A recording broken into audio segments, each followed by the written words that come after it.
this is my environment, right? And I look around me and I see other people's products advertised, and I see other people's images of what I should be around me. And so there's a few things I can do, but there's about two major choices. And one is I can try to achieve that. And the other is I can be happy in like what I've got. And I guess, okay, there's a third one. And the third one is I can be happy in what I've got, and I can also take that down so it just stops pissing me off. And so that's what I do.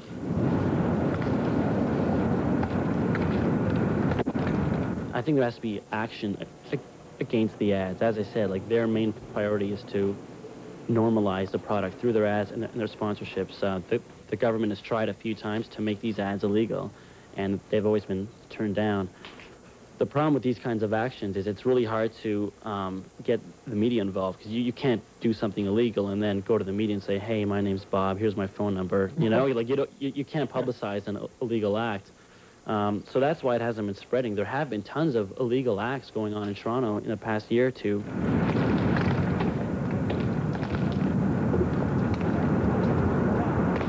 There's definitely a big problem with corporate sponsorship of the arts and culture in Canada. Mm-hmm. And we see it as being that there is not enough of it. We need more corporate involvement.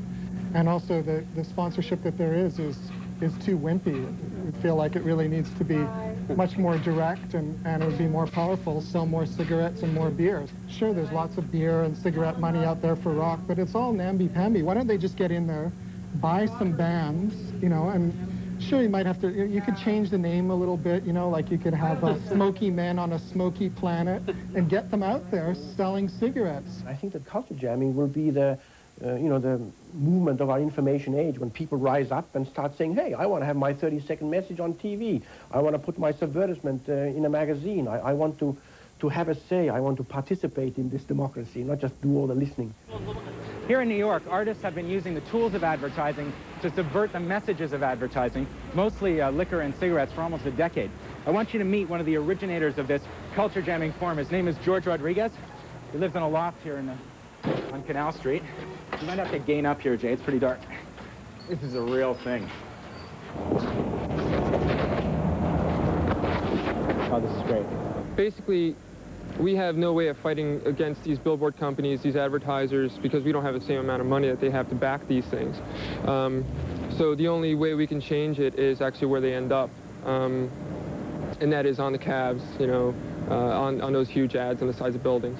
And those you can actually go up and alter. You have control in your neighborhood.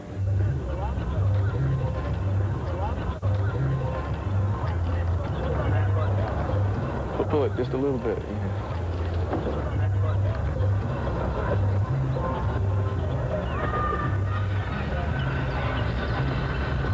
This is one of the techniques of culture jamming. You don't have big bucks yourself. Yeah. So what you do is you take an existing campaign, like this Absolute campaign, mm-hmm. and you use their own momentum against them.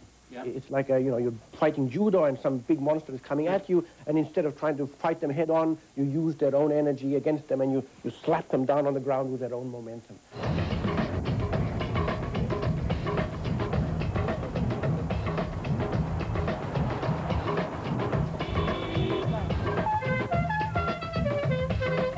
And controversy over tobacco advertising hits our downtown streets today. Acting on a tip, City Pulse cameras caught so-called health gorillas targeting a cigarette billboard. After unfurling their messages, the trio, posing as a billboard crew, took off. I figured I'd cover up that ad and put up my own ad that was closer to the truth. And it felt good. And I think it made some people think. What's happening over here? No more death ads? Yes. I agree. Well, someone's hung a banner on the billboard. I go for the banner. You I'm sorry. No. I bet you don't want me to say that. That's not true at all. We want you to say what you think. I go for the banner. Thank you. The culture jammers see this as a political act and as an act of civil disobedience. How do you see it? Is it all the same in the eyes of the law, or does that count for anything? Well, it's a criminal offense to deface someone else's property, and there are much less destructive ways to get their political point of view across. When I talk about vandalism, in regards to tobacco advertising with people. Very often they'll say back, you know, you really shouldn't be doing that. It's a legal product, and because it's legal, they have a right to advertise. But mixing up legality and immorality is a big mistake, and operating under the premise that you shouldn't revolt against something that's legal. If everyone had felt that way throughout time, we'd still have black slavery in this continent, and half the electorate, half the country wouldn't be allowed to vote. Even if you do get caught, you know, you can go in front of a judge and say, this is why I did it, you know, and this is what I'm trying to, you know, do to help my neighborhood. This is unfair here, and this is a larger issue.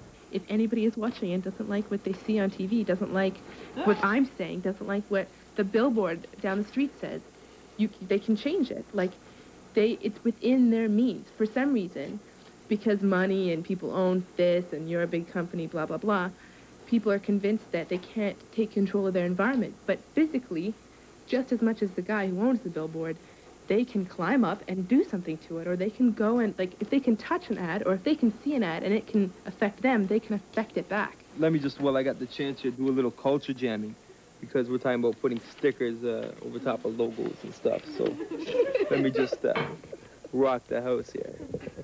We got the nice dope. So what's changed in the last 10 years? Well, for one thing, the sponsored life is now very hard to avoid. And there's another difference. In the 80s, it was the big mainstream stars who were taking the big mainstream bucks. Ain't singing for Pepsi. Ain't singing for Coke. In the 90s, most of the major musical trends, from grunge to gangster rap, from indie to rave, no matter how successful they get, have at their heart an anti-establishment attitude.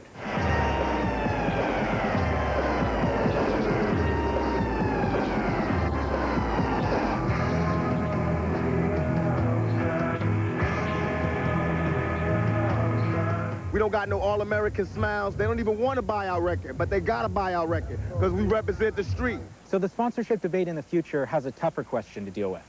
Is there anything left that can't be packaged and used to sell something? Music now has got the biggest test ahead of its, you know, that it's ever had.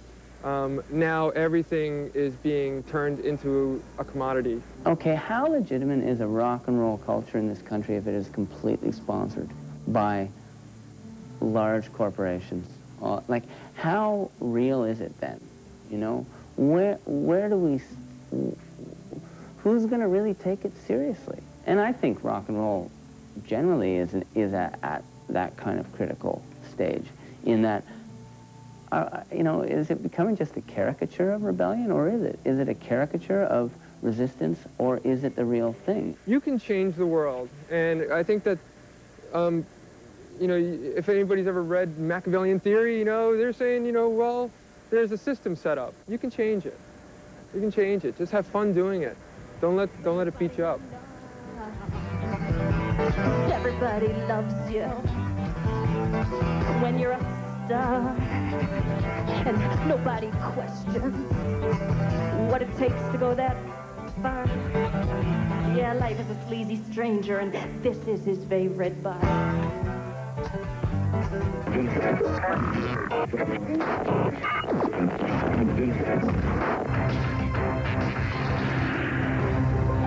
Thursday at 8 on City's Great Movies.